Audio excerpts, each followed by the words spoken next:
Hello everybody, welcome back to Power Driven Diesel. Welcome to another episode of The Parts Bin. All right there guys, we have three different items I want to talk to you today about in the parts bin. First off being the KDP repair kit. This is a killer dowel pin. This is widely known. This is like the killer, this is the weak link of the 12 valve, the ISB blocks. And there are many companies that offer a solution for this, and some of those I thought were really expensive for what you get. So I wanted to get a more affordable kit and one that was complete. So let's go over our KDP kit right here. All right guys, so here's the kit variations we have. Basically we got two kits for this. You have your standard kit, which includes the front main seal, your dowel, the two different tabs, I'll talk more about those in a minute, and a new gasket for your front cover. Another kit is the same thing here, but we give you RTV instead of a gasket for those guys who'd rather glue it on rather than a gasket. So that's your two options there. Either one of these can be had with a Speedy Sleeve type front main seal. This is for if a lot of these trucks are getting old and have a lot of miles on them, so if your surface that this seal rides on is all gnarly, it's nice to put this guy over it, then you have a nice fresh surface and it kind of helps you not have oil leaks. So you can have this style of seal with either kit. Back to the tabs.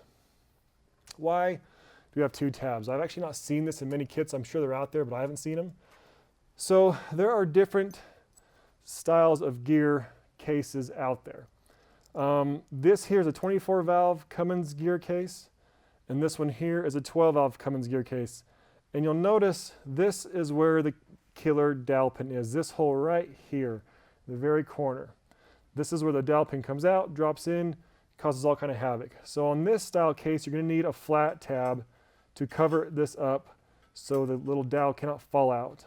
On this guy over here, you'll see the thing has a casting raise here, so you need a raised one. So that will do that. I have seen this raised portion in some 12 valve cases. I've actually seen this in some 24 valve cases. So you don't really know what you're going to get until you're in there. And so I wanted to send both out because I sure would hate for you guys to have your truck open on a Saturday afternoon, get it all apart just to realize the tab you have is not going to work. So this way, no matter what you have, you'll be able to get the job done that day. It's a one-day job. It's not hard to do. It just takes a little bit of work. So make sure that we got both tabs in here. Also, let me talk to you about a Speedy Sleeve. This is a simple thing that fits over your crank, and then this goes on top of it for a seal.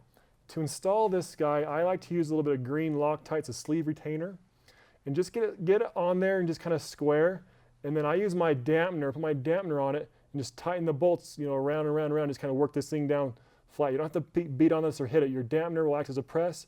It'll push that guy around the crank. So if you want to use one of these, I highly recommend it. I personally like these a lot better than the standard gasket, especially on these old cranks. So it's a very simple thing to install. Don't be scared of it. Also, if you're using RTV, let's say you need to have a gasket somewhere in this. So this thing right here is attached to the block. Pretend the table is the block. And then this is the gear case that's on top here. If you use RTV to attach this to the block and then RTV on top of this here, you will not have enough clearance for your cam gear, and it will actually rub the underside of your front cover here.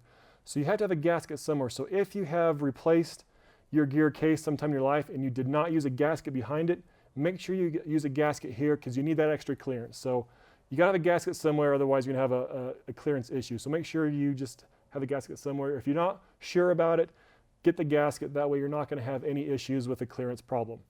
So anyway, this is a killer dowel pin kit. We have, like I say, basically 4 variations, 2 kits with or without a Speedy Sleeve, and they're available on our website. And if you have any questions, give us a shout. All right guys, now that KDP's fixed, this next guy here is our new bulkhead fitting. This is an oil drain for your compound turbo systems in your oil pan. All right guys, with this bulkhead fitting, it's fairly simple, but it's actually really awesome. So, get this off.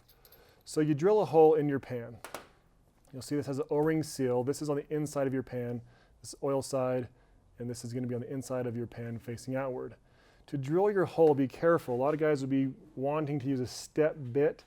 But in that thin sheet metal, it tends to make a mess. It'd be much better to use a hole saw to drill this hole. So take the pan off your truck, get it out, get a hole saw. While it's in your truck, kind of mark where you want it to be so you know where to drill. And then go ahead and use a hole saw. We like to use a 1 1/16 inch hole saw. That should give you enough clearance and still be small enough that you have a good seal here. So once this is in, I mean, it's fairly self-explanatory. You put this in, put on the retaining nut, and tighten her up. We did incorporate here, you'll see these little flats right here. This is to put a wrench on. So you can wrench it here and tighten it here. That way you can get it really good and snug. And you can also, if you ever need to retighten it, it's getting loose for whatever reason, you can go ahead and just put a wrench on this and tighten that back up. This is a -12 line, so it should handle any large turbo you'd want to use for a compound turbo setup. So anyway, this is a simple way for the homeowner at home who maybe doesn't have a welder and doesn't have fancy tools. You can very easily take off an oil pan and drill a hole, clean it all out so there's no debris in your pan, put this guy in there, and then you're good to go. You have a drain for a compound turbo system. So yeah, it's very cool, simple product, and works awesome. All right, last thing I want to talk about today, guys, is this nifty little tool here. This is a cool tool for adjusting your governor springs. Makes it real easy to use, real easy to adjust your governor springs with this guy here. All right, guys, so this is a tool I'm actually pretty excited about. We've been wanting one of these for quite a while. It's a simple tool. We actually, with our Snap-on tool dealer, we had him looking for something in their catalog that might work for this. We've had our Cornwall guy looking for stuff. There's nothing out there that actually is designed for this. Now, obviously, governor springs have been adjusted for years now, and you can get by without it, but I thought it'd be nice to have just a simple tool that made it easy. So here's what we came up with. It's a very simple tool. So when you adjust your governor springs, you simply tighten this little nut here.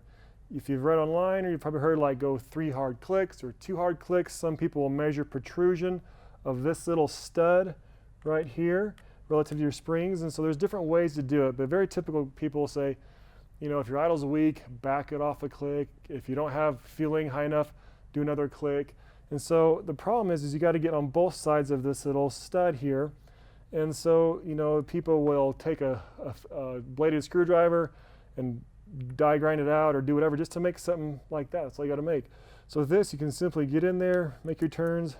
There's 1, 2, 3 hard clicks. So that might be done if I wanted to go a little more aggressive. Another click. If I get in my truck and it runs good, but it really has a weak idle, sometimes it needs to back off a click. Very easy with this tool. So if you need something to adjust your governor springs, or if you're getting governor springs, this is a very simple tool to add and makes it really easy to adjust this. And anyway, we had to make it because Snap-on wouldn't make it for us, so we had to make our own. So anyway, there you go for that. It works out really well. All right, guys, that's going to wrap up this episode of The Parts Bin. If you have any questions that I did not cover in this, give us a call here at the shop. We got guys who can help you out. If you get one of these, give us a call. We'll get one headed your way. And yeah, thanks for watching. Hope you liked it. We will see you next time in The Parts Bin.